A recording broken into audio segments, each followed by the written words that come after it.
चलो कल क्या पढ़ा था अपन ने? Indifference curve analysis.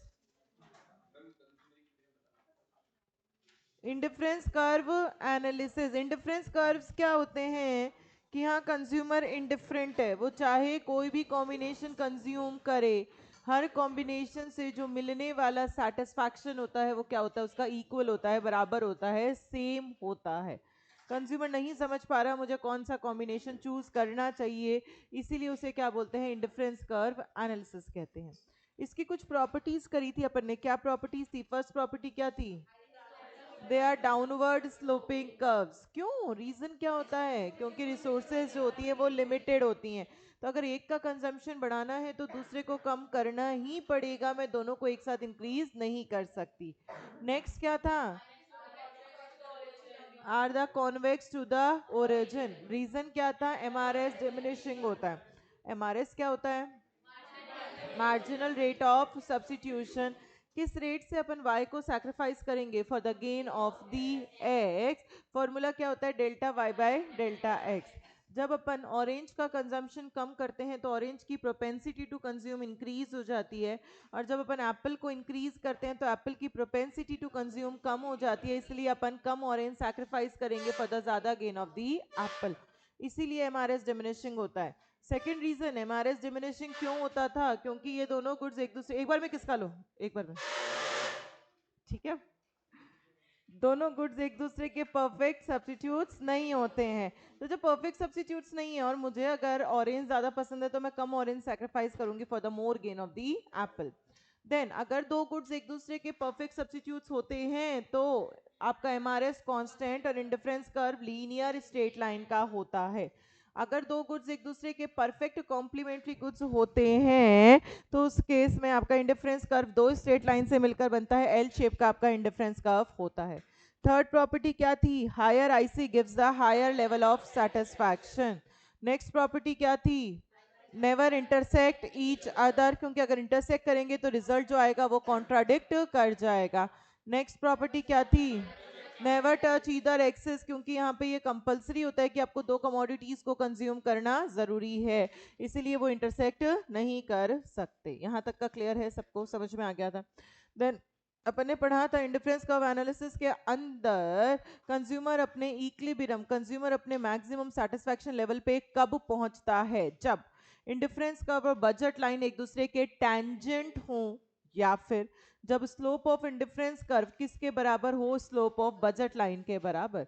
Slope of indifference curve क्या होता है? M R S X Y. उसका फॉर्मूला क्या होता है? Delta Y by delta X. और स्लोप ऑफ बजट लाइन क्या होता है? P X by P Y. वो किसके इक्वल्स टू होना चाहिए? M R S X by M R S of Y, sorry M U X by M U Y के बराबर होना चाहिए। यहाँ तक क्लियर है? इंडिफरेंस कर्व क्यों सुपीरियर होते हैं मार्जिनल यूटिलिटी एनालिसिस से? क्या पढ़ा था अपन ने? क्यों होते हैं? उसमें वन, इसमें एक से ज्यादा, उसमें कार्डिनल, इसमें ऑर्डिनल, उसमें मनी की टर्म्स में बात की थी, यहाँ कोई मनी की टर्म्स में बात नहीं होती। Indifference curve segregate income effect from the substitution effect. अब किसी को कोई डाउट, किसी को कुछ भी पूछना है इसमें? तो ये अपना यूनिट नंबर 2 कंप्लीट हो गया है डिमांड चैप्टर का। आज अपन पढ़ेंगे यूनिट नंबर 3। बहुत छोटी सी यूनिट है बच्चों। Unit number 3। मैंने टेस्ट कब का बोला है? ट्यूसडे और वेनेसडे को स्टैट्स का। आप लोग मंडे को अपना मॉड्यूल ले आना इकोनॉमिक्स का। अपन इकोनॉमिक्स का मॉड्यूल में जो भी डाउट्स होंगे आप लोग पीछे के क्वेश्चंस कर लेना सारे मॉड्यूल के, और जो डाउट्स होंगे वो अपन सॉल्व कर लेंगे।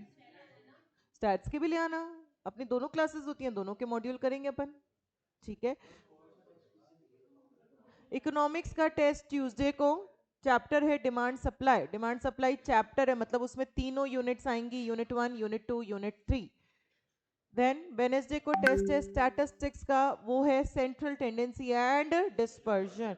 उसमें पूरा चैप्टर आएगा अपना, सेंट्रल टेंडेंसी भी आएगा और डिस्पर्जन भी आएगा, ठीक है। पेपर ऑब्जेक्टिव बेस्ड ही आएगा, क्वेश्चन होगा और उस पर 4 ऑप्शंस होंगे और उसी को अपन को टिक लगाना रहेगा। पहला पेपर से ही नेगेटिव मार्किंग शुरू होगी आप लोगों की, ठीक है। तो ट्यूसडे को पेपर में ही नेगेटिव मार्किंग होगी।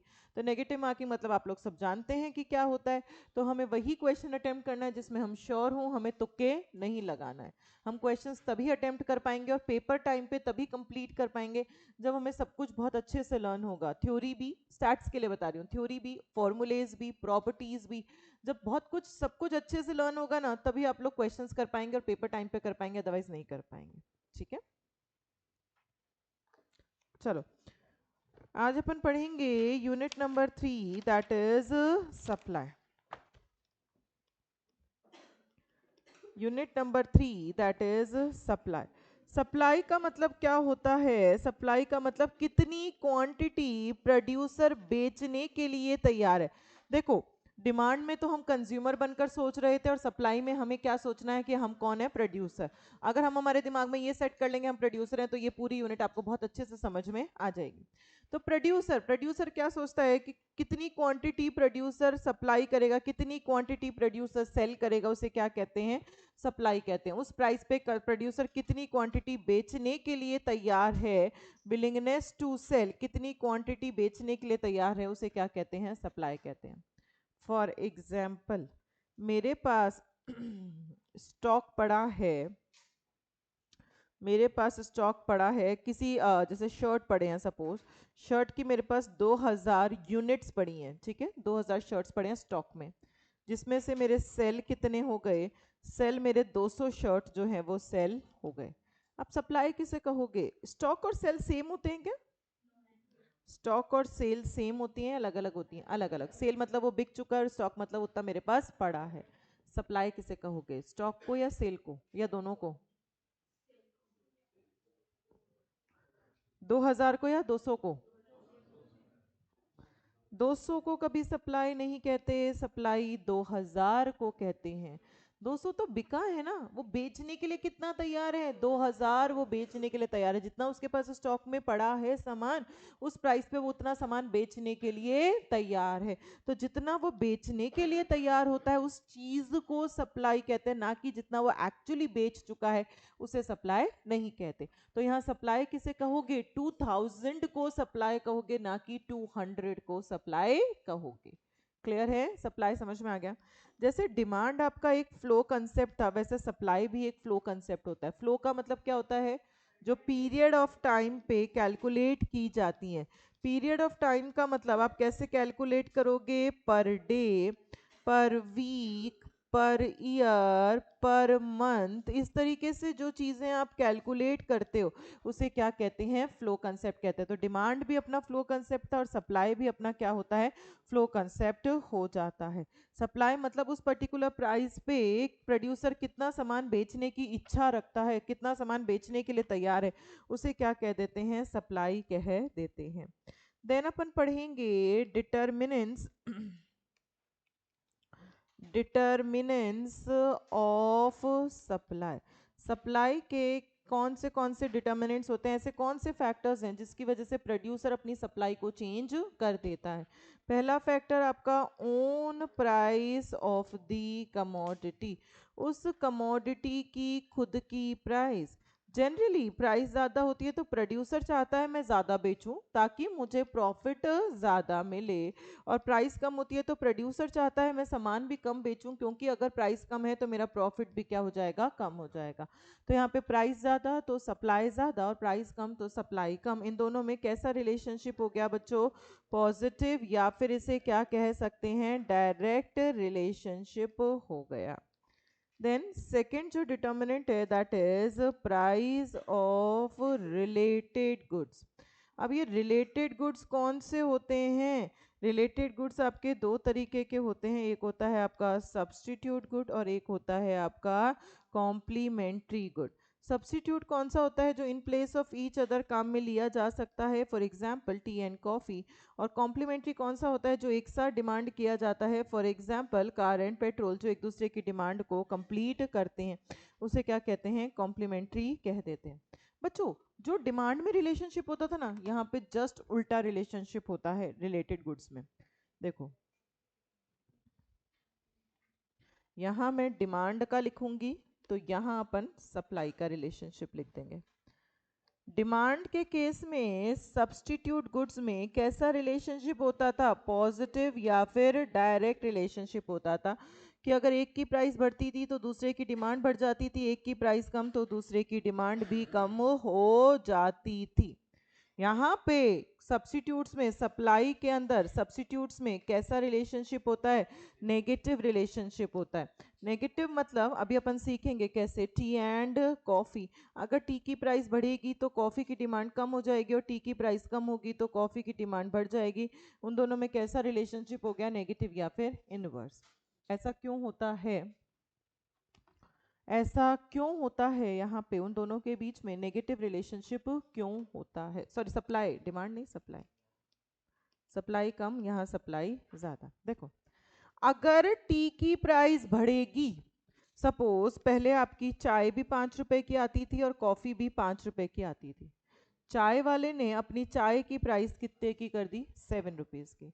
तो कॉफ़ी वाले जो प्रोड्यूसर है उसको ये पता है चाय वाले लोग कॉफ़ी पीने आएंगे, ये पता है उसको, तो उसने कहा कि जब मेरी डिमांड बढ़ने ही वाली है, मुझे पता है, तो क्यों ना मैं ज़्यादा प्रॉफिट कमाऊं, तो मैं भी थोड़ी प्राइस बढ़ाकर ही सप्लाई बढ़ाऊंगा, मैं भी उसी प्राइस पे तो मेरी सप्लाई को कम कर दूंगा कि 5 रुपीज़ में तो मैं भी कह दूंगा कि मेरे पास लिमिटेड स्टॉक है, अभी स्टॉक ज़्यादा नहीं है, आप लोग 6 रुपीज़ देने के लिए तैयार हैं, ये प्राइस जो होगी वो टी से तो कम होगी बट थोड़ी सी वो अपनी प्राइस बढ़ाकर ही सप्लाई बढ़ाएगा। तो यहाँ पे अगर टी की प्राइस बढ़ती है तो कॉफी की सप्लाई क्या हो जाती है, कम कर देता है, उसी सेम प्राइस पे वो अपनी सप्लाई कम कर देता है। अगर टी की प्राइस कम होती है, टी की प्राइस कम होती है, सपोज टी जो है वो 4 रुपीज़ का आने लग गया, तो टी की प्राइस कम हो गई तो कॉफी वाला कंज्यूमर जो जो प्रोड्यूसर है वो क्या कर देगा, अपनी सप्लाई को इंक्रीज कर देगा। तो इन दोनों में कैसा रिलेशनशिप हो गया, इन दोनों में नेगेटिव या इनवर्स रिलेशनशिप हो गया। जैसे अपने डिमांड में पढ़ा था, डिमांड के केस में सब्स्टिट्यूट्स में कैसा रिलेशनशिप था, पॉजिटिव या डायरेक्ट, तो यहाँ सप्लाई में सब्स्टिट्यूट्स में कैसा रिलेशनशिप होता है, नेगेटिव या इनवर्स। क्यों, अगर टी की प्राइस बढ़ेगी तो कॉफी वाला प्रोड्यूसर ये सोचेगा कि मैं भी थोड़ी प्राइस बढ़ाकर ही सप्लाई बढ़ाऊंगा और उसी प्राइस पे तो मैं मेरी सप्लाई को क्या कर दूंगा, कम कर दूंगा। इसीलिए इन दोनों में कैसा रिलेशनशिप हो गया, इन दोनों में नेगेटिव या फिर इनवर्स रिलेशनशिप हो गया।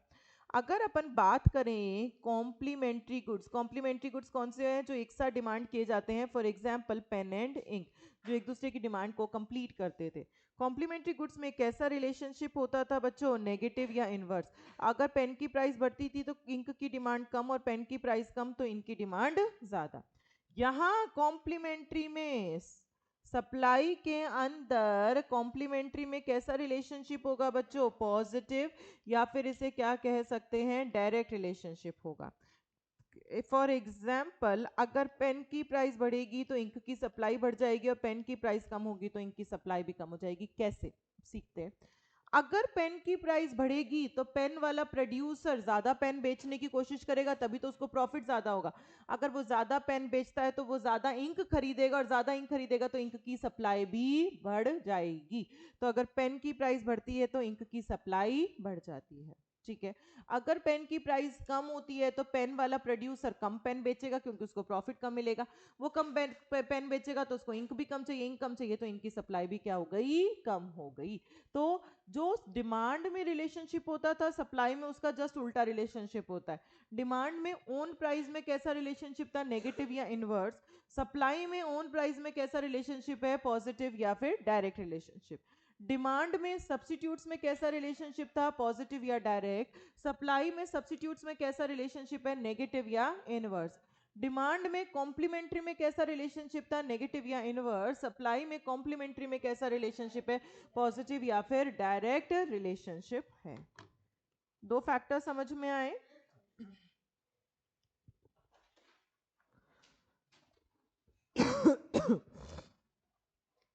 थर्ड है आपका, that is price of factors of production. अब ये फैक्टर्स ऑफ प्रोडक्शन क्या होते हैं, ये डिटेल में तो अपन नेक्स्ट चैप्टर में पढ़ेंगे इकोनॉमिक्स के ही, बट थोड़ा सा मैं बता देती हूँ। फैक्टर्स ऑफ प्रोडक्शन क्या होते हैं, जो चीज़ें कुछ प्रोड्यूस करने में हेल्पफुल होते हैं, जैसे कि आपका लैंड, जैसे कि आपकी लेबर, जैसे कि आपकी कैपिटल और जैसे कि आपका एंटरप्रेन्योरशिप। लैंड, जमीन, अगर अपन किसी से जमीन उधार लेते हैं काम करने के लिए, प्रोड्यूसर काम करने के लिए जमीन लेता है तो उसके बदले उसको क्या देना पड़ता है, रेंट। लेबर, अगर किसी से काम करवाते हो तो उसके बदले क्या देना पड़ता है, वेजेस। अगर बैंक से कैपिटल उधार लेते हैं तो बैंक को मुझे क्या पे करना पड़ता है, इंटरेस्ट। जो एंटरप्रेन्योर अपना बिजनेस चलाता है उसके बदले में उसको या तो प्रॉफिट मिलता है या बिजनेस में लॉस मिलता है। अगर सपोज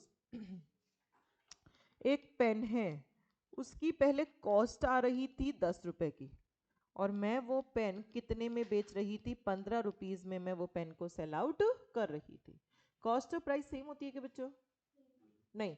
यहाँ पे मैं इसके अंदर बीच में क्या जोड़ के रखती हूँ, मेरा प्रॉफिट। प्रोड्यूसर क्या जोड़ के रखता है, प्रॉफिट। इस कॉस्ट ऑफ प्रोडक्शन में सब चीजों की कॉस्ट आ गई, लैंड की भी, लेबर की भी, कैपिटल की भी और एंटरप्रेन्योर, सब चीजों की जो कॉस्ट जुड़ी हुई रहती है कॉस्टिंग के अंदर।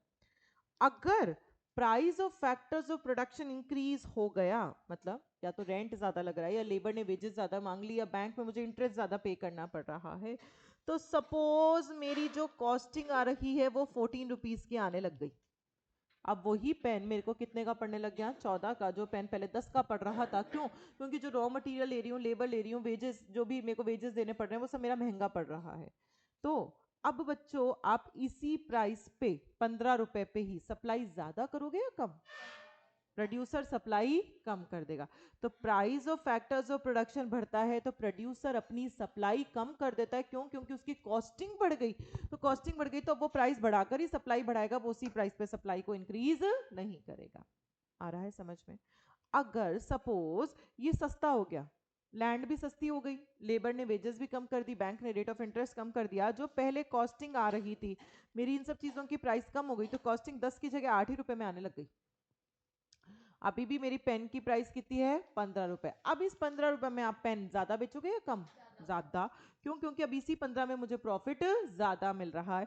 तो price of factors of production कम होता है तो सप्लाई ज्यादा हो जाती है, और price of factors of production ज्यादा होता है तो सप्लाई प्रोड्यूसर कम कर देता है। क्यों, क्योंकि वहां पे उसको प्रॉफिट कम होगा। तो इन दोनों में कैसा रिलेशनशिप हो गया बच्चों, नेगेटिव या फिर इनवर्स।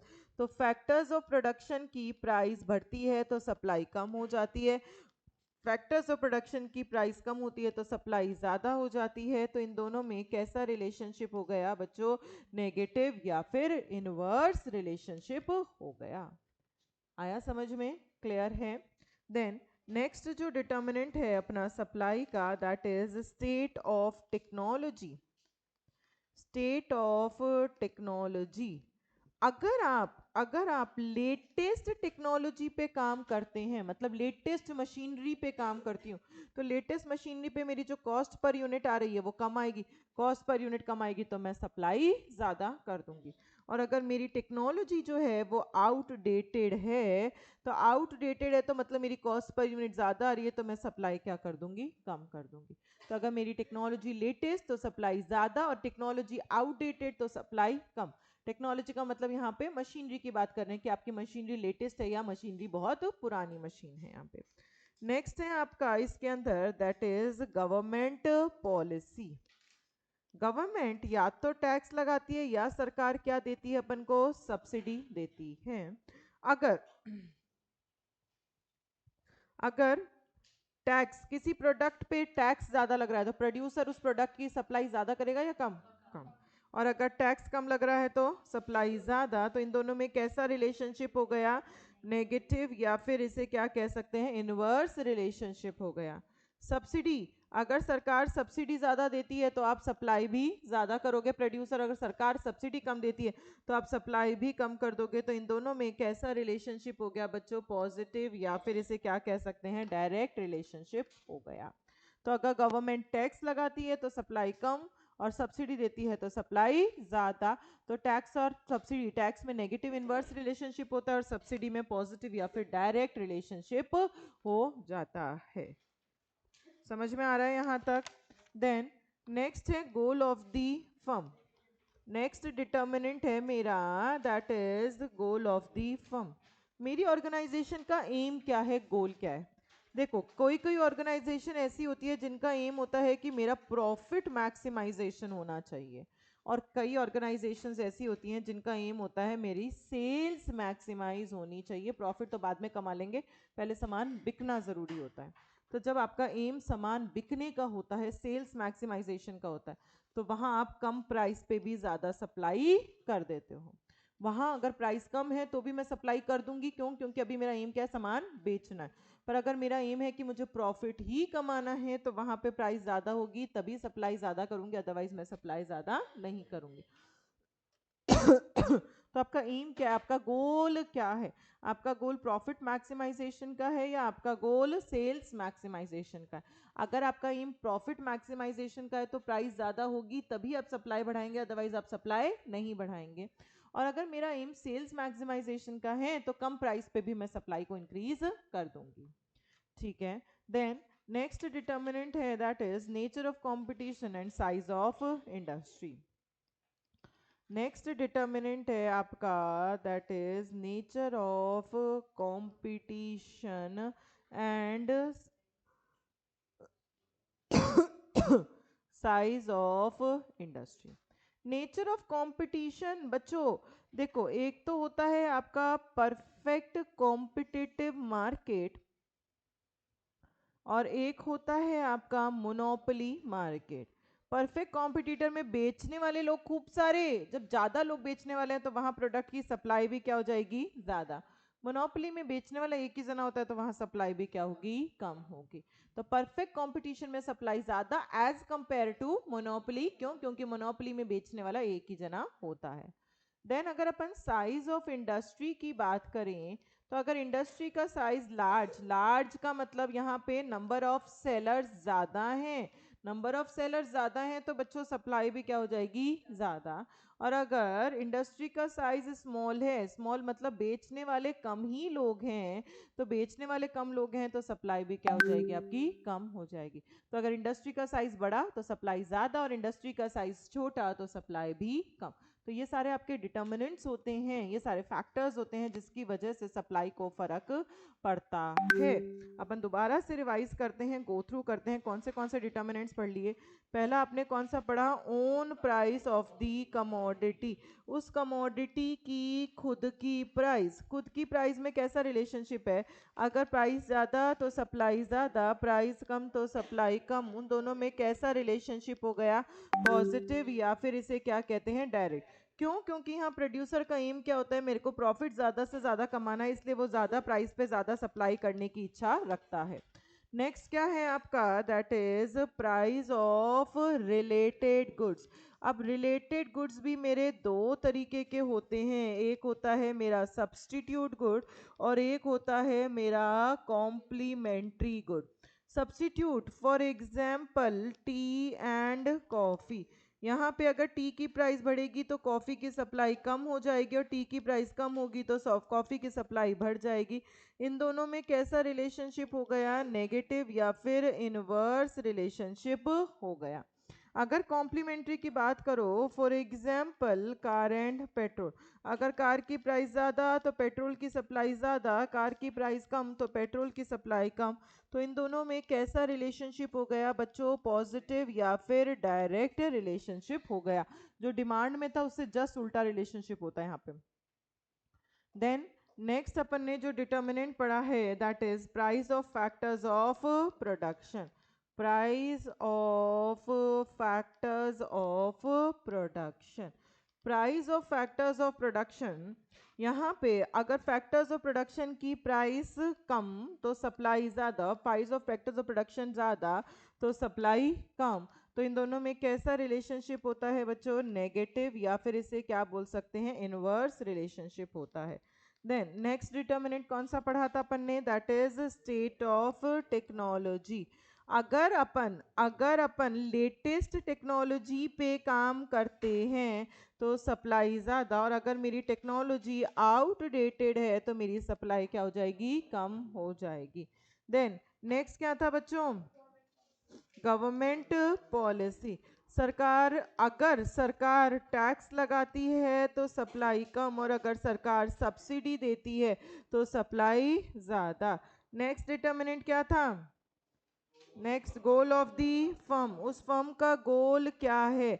अगर मेरा एम प्रॉफिट कमाना है तो प्राइस ज़्यादा होगी तभी सप्लाई ज़्यादा करूंगी, पर अगर मेरा एम सेल्स को बढ़ाना है तो कम प्राइस पे भी मैं ज़्यादा सप्लाई को क्रिएट कर सकती हूँ।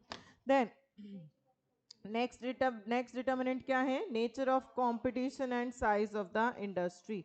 Nature of competition and size of industry. Nature of competition, अगर परफेक्ट कॉम्पिटिटिव मार्केट है तो सप्लाई ज़्यादा, और अगर मोनोपोली है तो सप्लाई कम।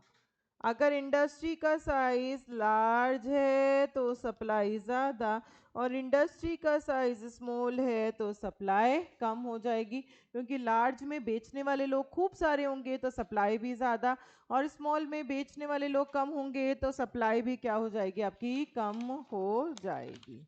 यहाँ तक क्लियर है? अदर फैक्टर्स, हाँ अदर फैक्टर्स, देखो अदर फैक्टर्स में क्या होता है बच्चों कि अगर बारिश आ गई, ठीक है, बहुत ज़्यादा बिन मौसम बहुत ज़्यादा बारिश आ गई तो सारी खेती खराब, तो आप कितनी भी प्राइस बढ़ा दो उस टाइम सप्लाई में कोई चेंज नहीं कर सकते। अगर टेम्परेचर बहुत ज़्यादा बढ़ गया, एकदम से बहुत ज़्यादा गर्मी पड़ गई, तो सारी सब कुछ जल जाएगा, खराब हो जाएगा सारा, तो आपकी सप्लाई उस केस में इंक्रीज नहीं करी जा सकती। तो ये सारे फैक्टर्स की वजह से भी सप्लाई को फर्क पड़ता है। ठीक है, क्लियर है? देन नेक्स्ट अपन पढ़ेंगे that is law of supply. Law of supply. Law of supply क्या कहता है कि सिर्फ और सिर्फ ऑन प्राइस में चेंज होने की वजह से सप्लाई में चेंजेस देखे जाते हैं, और बाकी जितने भी अदर फैक्टर्स हैं वो क्या माने जाते हैं? कांस्टेंट माने जाते हैं, उसमें कोई भी चेंज नहीं होता। तो प्राइस ज़्यादा तो सप्लाई ज़्यादा, प्राइस कम तो सप्लाई कम, इन दोनों में कैसा रिलेशनशिप होता है? पॉजिटिव या फिर डायरेक्ट रिलेशनशिप होता है। यहाँ इसके अजम्पशंस क्या हैं? अपन क्या मानकर चलते हैं कि अदर फैक्टर्स कांस्टेंट है? अदर मतलब कौन से factors? Price of related good constant, price of factors of production constant, state of technology constant, government policy constant, goal of the firm constant. ये सारे जितने भी अदर पड़े हैं ओन प्राइस को छोड़कर वो सारे के सारे कांस्टेंट मानते हैं अपन, ये मानकर चलते हैं उनमें कोई भी चेंज नहीं हो रहा। अगर अपन सप्लाई का कर्व बनाते तो ये प्राइस और ये क्वांटिटी, प्राइस बढ़ेगी तभी आपकी सप्लाई बढ़ेगी, तो सप्लाई कर्व का शेप कैसा हो गया? यहाँ पे अपवर्ड स्लोपिंग शेप का सप्लाई कर्व हो गया। अपवर्ड स्लोपिंग का मतलब यहाँ पे प्राइस ज़्यादा तो सप्लाई ज़्यादा, और प्राइस कम तो आपकी सप्लाई भी कम। क्लियर है? देन नेक्स्ट अपन पढ़ेंगे exceptions to the law of supply. जैसे अपन ने exceptions to the law of demand पढ़े थे, वैसे अपन पढ़ेंगे exceptions to the law of supply. Exceptions to the law of supply. देखो लॉ ऑफ सप्लाई क्या कहता है कि प्राइस ज़्यादा सप्लाई ज़्यादा, प्राइस कम सप्लाई कम, इन दोनों में कैसा रिलेशनशिप है? पॉजिटिव या फिर डायरेक्ट रिलेशनशिप है। और सप्लाई कर्व कैसी शेप का होता है बच्चों? अपवर्ड स्लोपिंग शेप का होता है। पर एक्सेप्शन क्या कहता है? एक्सेप्शन क्या कहेगा कि प्राइस ज़्यादा तो सप्लाई कम, और प्राइस कम तो सप्लाई ज़्यादा। एक्सेप्शन क्या कहेगा कि इन दोनों में कैसा रिलेशनशिप होगा? नेगेटिव या फिर इनवर्स रिलेशनशिप हो जाएगा। लाइट गई?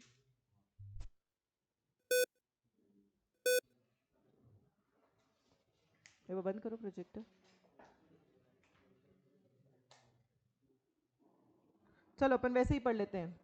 एक्सेप्शन, फर्स्ट एक्सेप्शन कौन सा है आपका? That is seller expect future rise in price. अगर प्रोड्यूसर को लगता है कि कल इस प्रोडक्ट की प्राइस और बढ़ जाएगी, तो आज कितनी भी बढ़ी हुई प्राइस हो वो आज अपनी सप्लाई को इंक्रीज नहीं करता, वो कम कर देता है। जैसे अनियंस की प्राइस बढ़ती है, ठीक है, एक सीजन में अनियन की प्राइस 100 रुपीज़ kg तक भी हो जाते हैं। टोमेटोज इस बार बहुत एक्सपेंसिव हो गए थे, अभी जो नींबू चल रहा है वो बहुत महंगा चल रहा है। तो एक टाइम के बाद कोई चीज़ें बहुत महंगी हो जाती हैं। क्यों? क्योंकि उसको लगता है कि कल और प्राइस बढ़ जाएगी, परसों और प्राइस बढ़ जाएगी। तो जो चीज पहले 10 रुपए किलो मिलती थी वो आज 15 रुपए किलो मिल रही है तो भी प्रोड्यूसर उसको बेचेगा नहीं, वो स्टॉक अपने पास रखेगा। क्यों? क्योंकि उसको पता है कल वो प्राइस 20 रुपए की हो जाएगी और परसों वो 25 की हो जाएगी, तब मैं बेचूंगा, मैं 15 रुपए का 20 रुपए में सामान नहीं बेचूंगा। तो अगर सेलर को लगता है कि आने वाले समय में, ये भी बंद कर दो ना लाइट,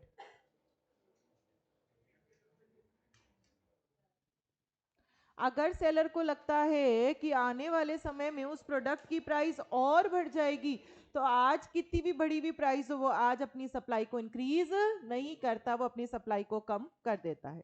आ गया समझ में? तो यहाँ पे प्राइस ज्यादा हुई, 15 से 20 रुपीज केजी हुआ, फिर भी सेलर ने अपनी सप्लाई को इंक्रीज नहीं किया। क्लियर है? First exception. सेकेंड एक्सेप्शन है आपका दैट इज रेयर कमोडिटीज। जो रेयर कमोडिटीज होती हैं, जो बहुत मुश्किल से मिलती हैं, कोई महारानी का ताज है, कोई पेंटर की पेंटिंग है। अगर कोई पेंटर की पेंटिंग है सपोज, अब वो पेंटर की डेथ हो चुकी है और उसकी 4 पेंटिंग्स ही एग्जिस्ट करती हैं।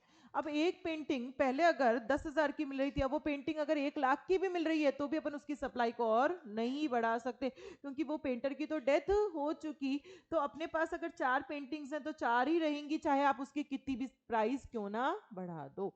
तो अगर कोई रेयर कमोडिटीज, कोई एंटीक्स होते हैं, तो वहां पे उनकी कितनी भी प्राइस बढ़ जाए, उनकी सप्लाई में कोई चेंज नहीं किया जा सकता। क्लियर है? समझ में आ गया? देन नेक्स्ट है आपका दैट इज ऑक्शन। जब ऑक्शन होता है, ऑक्शन क्या होता है? नीलामी बोली लगती है जब। ठीक है, मेरे को लगता है कि मेरा घर 2 करोड़ का बिकना चाहिए। ठीक है, मेरे को मेरे घर की प्राइस कितनी चाहिए? 2 करोड़ चाहिए, 2 CR चाहिए। पर नीलामी हो गई मेरे घर की, मेरा घर की नीलामी में उसकी बोली मैक्सिमम 1 CR की आई है। ठीक है, और बैंक मेरे घर की नीलामी लगवा रहा है, तो अब वो घर बिकेगा या नहीं बिकेगा? हाँ, बिक जाएगा। कम प्राइस पे भी अपन ने सप्लाई क्रिएट कर दी। तो ऑक्शन के केस में आप, ऐसा नहीं होता कि प्राइस ज्यादा होगी तभी सप्लाई क्रिएट करोगे, अगर उस प्रोडक्ट की कम प्राइस मिल रही है तो भी आप सप्लाई क्रिएट कर दोगे। तो अभी तक अपन ने 3 एक्सेप्शंस तो पढ़ लिए बच्चों। कौन से एक्सेप्शंस पढ़ लिए? पहला कौन सा पढ़ा? सेलर एक्सपेक्ट, अगर उसको लगता है कि आने वाले समय में उस प्रोडक्ट की प्राइस और बढ़ जाएगी तो आज कितनी भी प्राइस बढ़ जाए वो आज उसकी सप्लाई को इंक्रीज की जगह क्या कर देगा? डिक्रीज कर देगा। सेकंड क्या था? रेयर कमोडिटीज, जो चीजें बहुत रेयर है, एंटीक्स हैं, जो बहुत मुश्किल से मिलती हैं, उनकी कितनी भी प्राइस बढ़ जाए उनकी सप्लाई में कोई चेंज नहीं किया जा सकता। नेक्स्ट क्या था बच्चों? हाँ, ऑक्शन। अगर ऑक्शन के केस में कम प्राइस भी लग रही है तो भी अपना वो प्रोडक्ट सेल हो जाता है, उसकी सप्लाई अपन क्रिएट कर देते हैं। एक और एक्सेप्शन है, अच्छे से सुनना। Higher the wage rate lesser would be the supply of the labour. Wage rate जितनी ज्यादा होती है, लेबर अपनी सप्लाई उतनी कम कर देता है, लेबर अपना काम उतना ही कम कर देता है। कैसे? सुनो, पहले कोई लेबर था, उसको 1 घंटे के 500 रुपए मिलते थे। ठीक है, तो वो दिन के 8 घंटे काम करता था। 8 घंटे काम कर रहा है तो वो कितने रुपए कमा पा रहा है बच्चों? 4,000 रुपए वो कमा पा रहा है।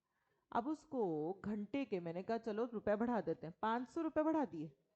तो शुरू में तो उसका लालच बढ़ता है, 500 रुपए 1 घंटे के मिल रहे हैं, तो अब वो 8 की जगह 9 घंटे काम करने लग गया। तो अब वो कितने रुपए कमा पा रहा है? 4,500, 4,500 वो कमा पा रहा है। अब उसको 600 रुपए पर घंटे कर दिए मैंने, अभी भी उसने थोड़ी सी अपनी सप्लाई बढ़ा दी, वो 10 घंटे काम करने लग गया, तो 6,000 रुपए वो कमाने लग गया। अब शुरू में तो मैंने उसकी वेज रेट बढ़ाई तो उसने अपनी सप्लाई बढ़ा दी। अब मैं उसको घंटे के 1,000 रुपए दे रही हूँ। उसने 600 रुपए घंटे में 10 घंटे काम किया था, तब वो 6,000 रुपए कमा पाया था। ठीक है, अब मैं उसको घंटे के 1,000 रुपए दे रही हूं और वो 8 घंटे काम कर कर भी 10 घंटे से ज्यादा पैसे कमा पा रहा है।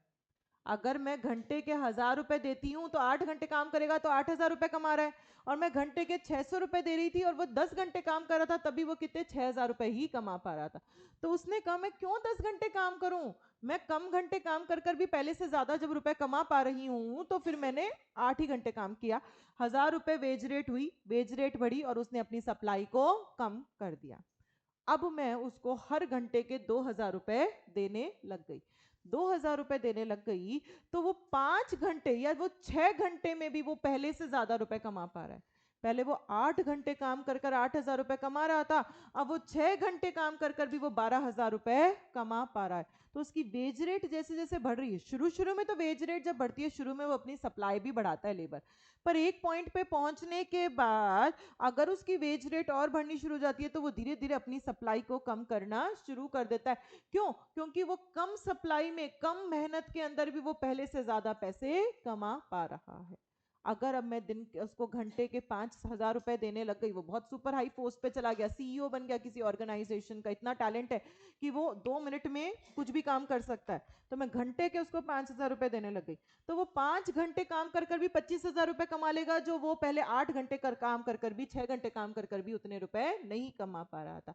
तो शुरू शुरू में तो लेबर की वेज रेट बढ़ती है, तो शुरू शुरू में लेबर अपनी सप्लाई भी बढ़ाता है, पर एक पॉइंट पे पहुंचने के बाद अगर लेबर की वेज रेट और बढ़नी शुरू होती है तो लेबर अपनी सप्लाई को कम करना शुरू कर देता है। क्यों? क्योंकि कम सप्लाई में भी वो पहले से ज्यादा इनकम को अर्न कर पा रहा है। आ गया समझ में? क्लियर है? तो अपन ने ये 4 एक्सेप्शंस पढ़ लिए लॉ ऑफ सप्लाई के। पहला एक्सेप्शन क्या पढ़ा बच्चों? अगर सेलर को लगता है आने वाले समय में उस प्रोडक्ट की प्राइस और बढ़ जाएगी, तो आज कितनी बढ़ी हुई प्राइस हो, आज वो अपनी सप्लाई को इंक्रीज नहीं करता, वो डिक्रीज कर देता है। नेक्स्ट क्या है? रेयर कमोडिटीज, उनकी कितनी भी प्राइस बढ़ जाए उनकी सप्लाई में कोई चेंज नहीं किया जा सकता। नेक्स्ट क्या है? ऑक्शन, ऑक्शन के केस में कई बार कम प्राइस पे भी आपको सप्लाई क्रिएट करनी पड़ती है। एंड लास्ट क्या है? Higher the wage rate lesser would be the supply of the labour. शुरू शुरू में तो वेज रेट बढ़ती है, तो शुरू शुरू में लेबर अपनी सप्लाई बढ़ाता है, बट एक पॉइंट पे पहुंचने के बाद अगर उसकी वेज रेट में और बढ़ाने लग गई तो वो अपनी सप्लाई कम करना शुरू कर देता है, क्योंकि वो कम मेहनत के अंदर भी पहले से ज्यादा रुपए को वो अर्न कर पा रहा है। क्लियर है? चारों exceptions to the law of supply.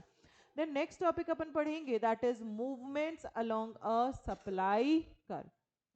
बच्चों जो movement along a demand curve था ना, एग्जैक्टली सेम है movements along a supply curve. Movements along a demand curve क्या था? यहाँ पे ओन प्राइस में चेंज की वजह से डिमांड में चेंजेस देखे जाते थे, और बाकी जितने भी अदर फैक्टर्स थे वो क्या थे? कांस्टेंट थे, उसमें कोई भी चेंज नहीं होता था। सेम सप्लाई की कहानी है, यहाँ पे भी ओन प्राइस में चेंज की वजह से सप्लाई में चेंजेस देखे जाते हैं, और बाकी जितने भी अदर फैक्टर्स हैं वो क्या माने जाते हैं? कांस्टेंट। डिमांड में, प्राइस और डिमांड में कैसा रिलेशनशिप था? Price demand negative inverse, price ज्यादा डिमांड कम, प्राइस कम डिमांड ज्यादा। सप्लाई में प्राइस और डिमांड में कैसा रिलेशनशिप है? पॉजिटिव या डायरेक्ट? प्राइस ज्यादा सप्लाई ज्यादा, प्राइस कम सप्लाई कम। तो दो तरीके के मूवमेंट्स होते हैं, एक एक्सटेंशन और एक कॉन्ट्रैक्शन। एक्सटेंड मतलब बढ़ना, एक्सटेंड हो गई, मैंने कहा आपकी छुट्टियां बढ़ गई, एक्सटेंड हो गई, इंक्रीज हो गई। तो एक्सटेंड मतलब बढ़ना, क्या बढ़ेगी? सप्लाई बढ़ेगी। यहाँ सप्लाई कब बढ़ेगी? जब प्राइस ज्यादा होगी, तो प्राइस ज्यादा तो सप्लाई ज्यादा, प्राइस ज्यादा तो सप्लाई ज्यादा, मतलब मैं उसी सप्लाई कर्व के किस तरफ मूव करूंगी? ऊपर की तरफ, अपवर्ड।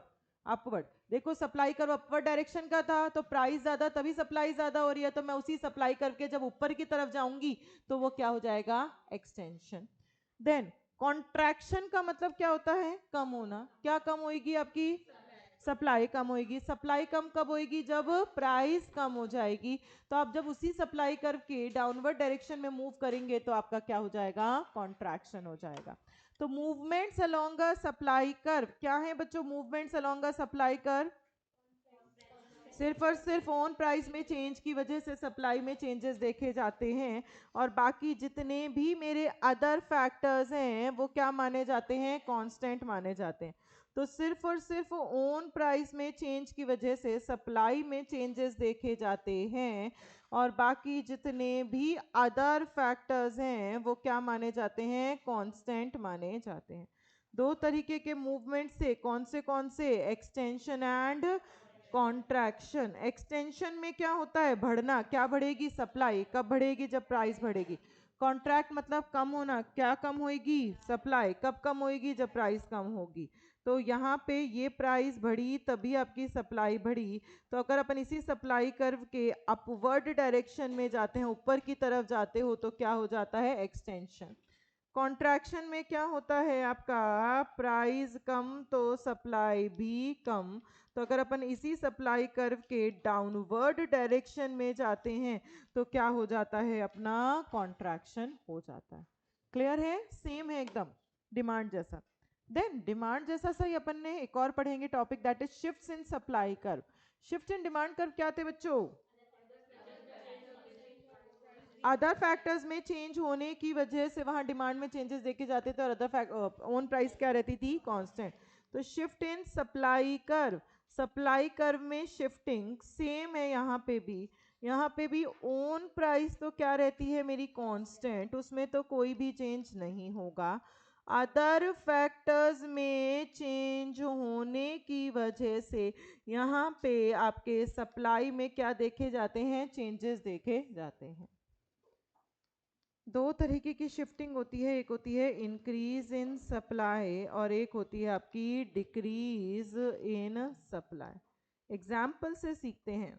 फॉर एग्जाम्पल, पहले मैं 15 रुपए का पेन 50 यूनिट उसकी सेल आउट करती थी, अभी भी वही 15 रुपए का पेन मैं 70 यूनिट सेल आउट करने लग गई। ऐसा क्यों, प्राइस तो सेम है फिर भी सप्लाई बढ़ा दी, रीजन बताओ। या तो आपकी टेक्नोलॉजी को इंक्रीज हो गया। हेलो, हाँ श्रुति,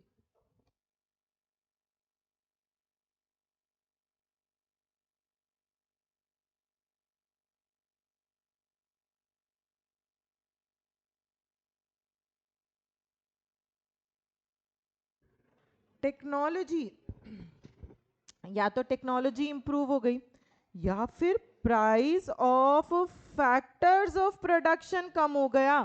फैक्टर्स ऑफ प्रोडक्शन, पहले पेन बनाने में मेरे को 10 रुपए की मेरी कॉस्टिंग आ रही थी, अब मेरी कॉस्टिंग कितने की आ रही है, 7 रुपए की आ रही है। क्यों, क्योंकि जो price of factors of production था वो क्या हो गया, मेरा कम हो गया।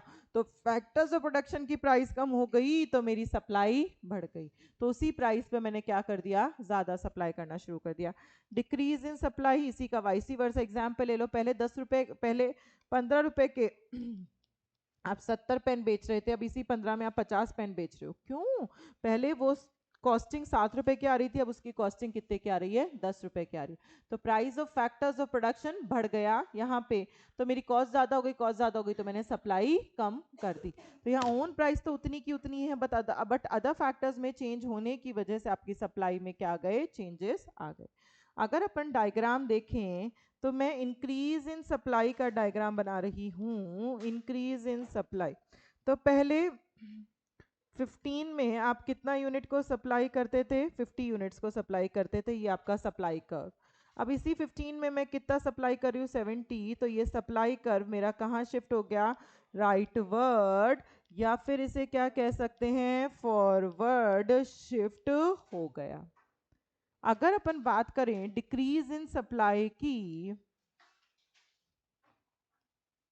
अगर अपन बात करें डिक्रीज इन सप्लाई की, तो पहले आप इस 15 रुपीज़ में 70 पेन की सप्लाई करते थे, अब इसी 15 रुपीज़ में आप 50 रुपीज़ की सप्लाई कर रहे हो, तो सप्लाई कर्व आपका कहाँ शिफ्ट हो गया बच्चों, लेफ्टवर्ड, या फिर इसे क्या कह सकते हैं, बैकवर्ड शिफ्ट हो गया। समझ में आ गया, सेम है, कुछ भी डिफरेंस नहीं है। तो मूवमेंट में तो उसी सप्लाई कर्व के ऊपर नीचे जाते हैं, शिफ्टिंग में अपन नया सप्लाई कर्व बनाते हैं। मूवमेंट में सिर्फ ओन प्राइस में चेंजेस देखे जाते हैं, बाकी अदर फैक्टर्स कांस्टेंट माने जाते हैं, और शिफ्टिंग में ओन प्राइस तो कांस्टेंट मानी जाती है और बाकी अदर फैक्टर्स में चेंजेस देखे जाते हैं। मूवमेंट्स दो तरीके का होता है, extension and contraction, and shifting दो तरीके की होती है, increase in supply and decrease in supply. Clear है, यहाँ तक समझ में आ गया। आज यहीं तक का पढ़ेंगे, बाकी का मंडे को कंटिन्यू करेंगे।